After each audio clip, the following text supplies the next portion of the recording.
In this video, we're going to move on with our discussion of the blend modes inside of Photoshop. Now, I've created a brand new document, and I've put two layers in it, being layer 1 and layer 2. Notice I'm not using blend and base right now. I'm keeping this extremely simple. Now, let's start off by dropping down some colors that we can use just as examples. So what I'm going to do is jump to layer 1, and there's a reason I'm not naming these, by the way, in case you're curious.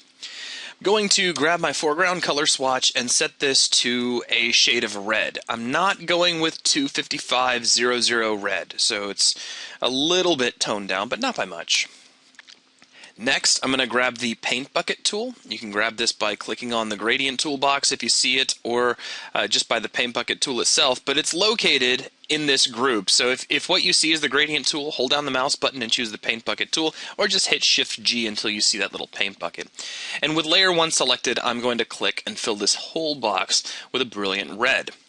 Next, I'm going to switch to layer 2 and then alternate back over to the gradient tool. Now, I don't know what your gradient is currently set at. Up in my options box, you'll notice that I'm still looking at this rainbow gradient. I'm going to click on that sample, and this allows me to choose a preset for my gradient. I'm going to choose the basic black to white preset and click OK.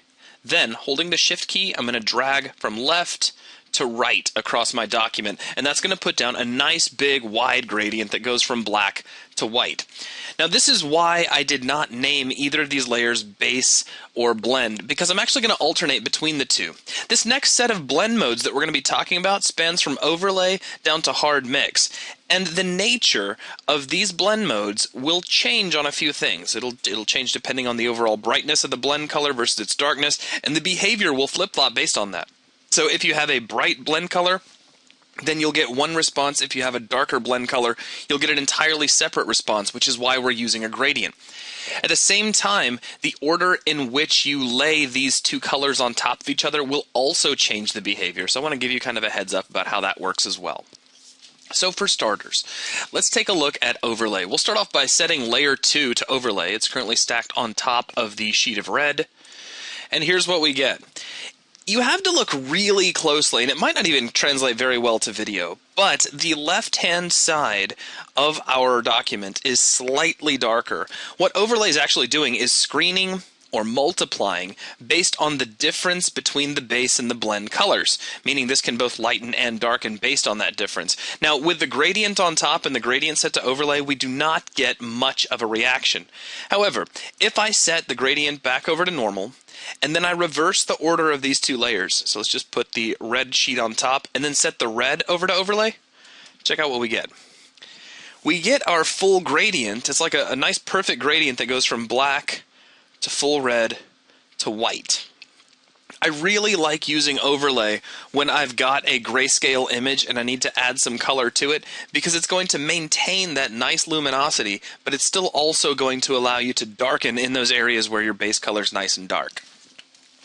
So there's a really quick look at overlay. Let's go ahead and set our original color back over to normal, and we'll take a look at soft light next. Now you'll see that several of these blend modes use the word light. So we have soft light, hard light, vivid light, linear light, and pin light.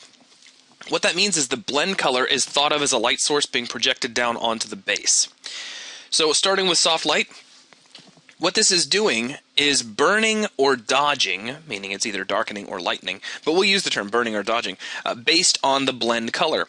Any part of the blend color that is lighter than 50% gray gets lightened, anything darker gets darkened, and generally the effect is very gentle. So in this case, because we're trying to lay the color on top of the gradient, you see what we get here, and the result is much less harsh than what we were getting with overlay, which we can see the difference if we cycle between the two. So there's overlay, which is going to that full shade of red, where soft light is keeping things a little more muted. Now let's reverse the two. We'll set our red back over to normal, we'll reverse our two layers, and then we'll set the gradient over to soft light.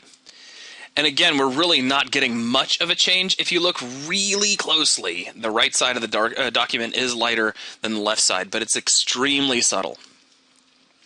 So we'll go ahead and switch that back over to normal, and we'll move on to our next blend mode, which is hard light.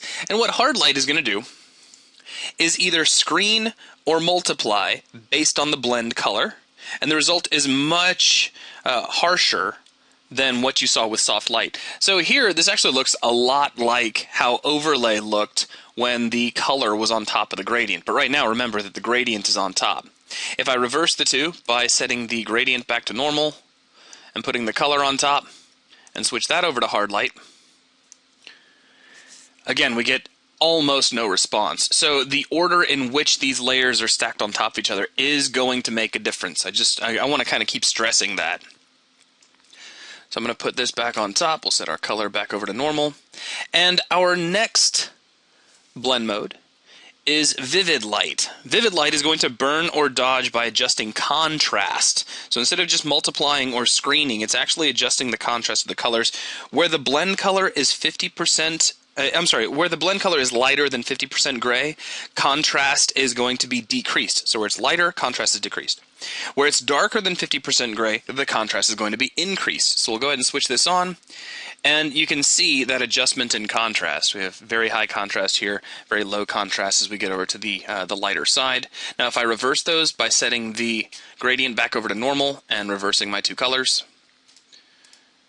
make sure that is normal before I forget, and then switch this over to vivid light, we get almost the exact same response. Now next we have linear light.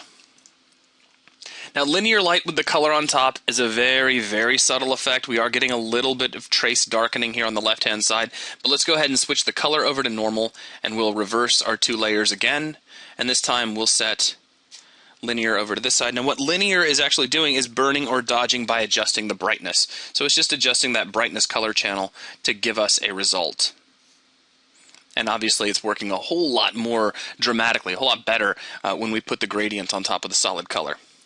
All right, next we have pin light. And what pin light is going to do is replace the colors. Where the blend is lighter than 50% gray, pixels darker than the blend are going to be replaced. Let me go ahead and switch over to pin real quick. And it's a really subtle change from linear. Where the blend is darker than 50% gray, pixels lighter than the blend are getting replaced. So it's a little bit confusing to follow.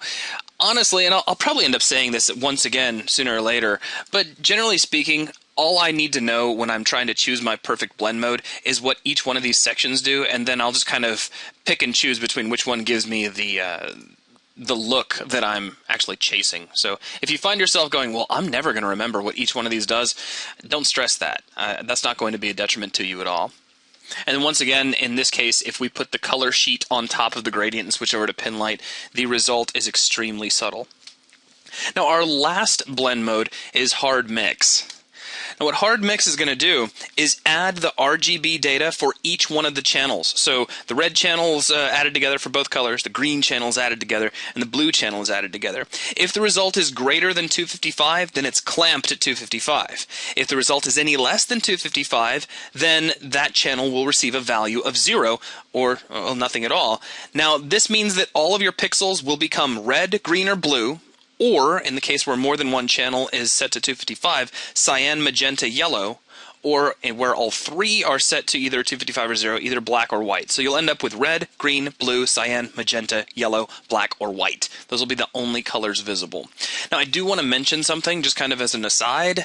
If I was to create a brand new layer, just to show this one aspect of hard mix off, if I choose a perfect 255 red, and I was to paint this down, so let me hold down the shift key when I do that. I'm going to do this a couple of ways too. I just want to make this really apparent, so bear with me. I realize this is kind of maybe going a little bit above and beyond what you wanted to see, but it is pretty cool, so I want you to keep it in mind. Now I'm going to make a 255 stripe of green, and then let's do a 255 stripe of blue. I'll put them right next to each other, like so. Now watch this. I'm going to hold down the Alt key. Actually, I'm going to get my move tool out first. Let me hit the V key. So that's V as in Victor to grab the move tool. Holding down the Alt key, I'm going to drag out a copy of this guy, right? So we have these two groups of stripes. Now, I only need one copy. One is more than enough. The upper copy I'm going to set over to hard mix. And it immediately disappears.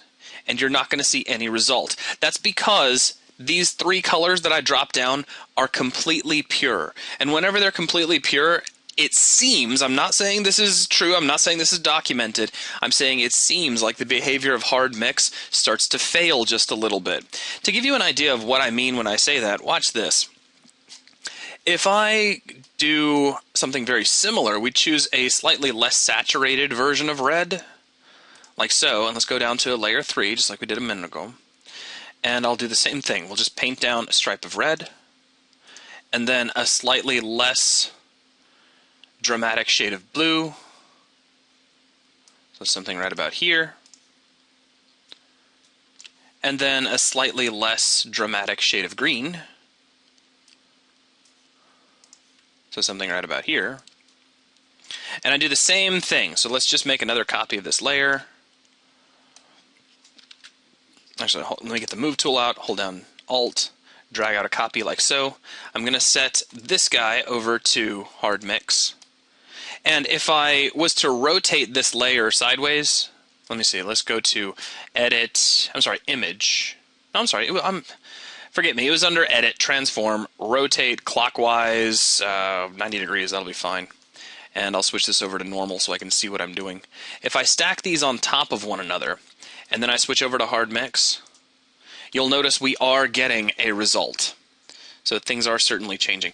But in those instances where you end up with pure colors, hard mix is not really doing much. One more thing I want to show, and this is just to prove one final point. I realize I'm kind of beating the dead horse now, but watch this. If we grab our regular paintbrush, because I was using the pencil tool because that gives you full 100% color, I can even do 255.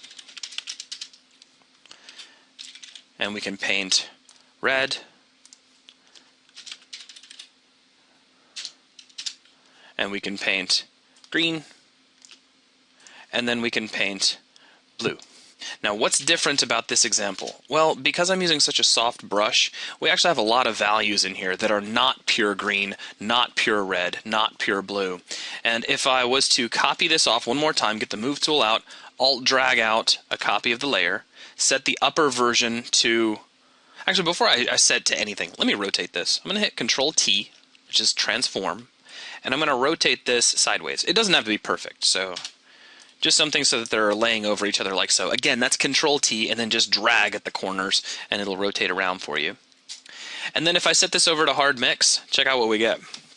You start seeing some of those cyan, magenta, and yellow colors popping out. However, right down the center, you'll notice, I didn't mean to change my blend mode. I was trying to zoom in there. There we go. You'll notice there are some little blotches in here which are not changing. That's because only in these pixels we had pure 25500 red. And as I mentioned, that's where the behavior of hard mix seems to kind of fail. So while it might be a little bit overboard, a little excessive, I just wanted to stress to you how that was actually working, because I've had a lot of folks say, like, I've got emails and PMs, so I just don't see how hard mix is actually working. There's what it's doing. It's just adding together the channels, and it's firing back some sort of result with either 255 or 0 in each channel. Now, once more, just to sort of drop this into your lap one more time, this entire section of blend modes is really all about just controlling how you're blending in such a way that based on the blend color, you're either lightening or darkening, where obviously these are strictly for darkening, these are going to be for lightening. These could really go either way. They're kind of like hybrids. That is going to wrap things up for this video. Thanks a lot.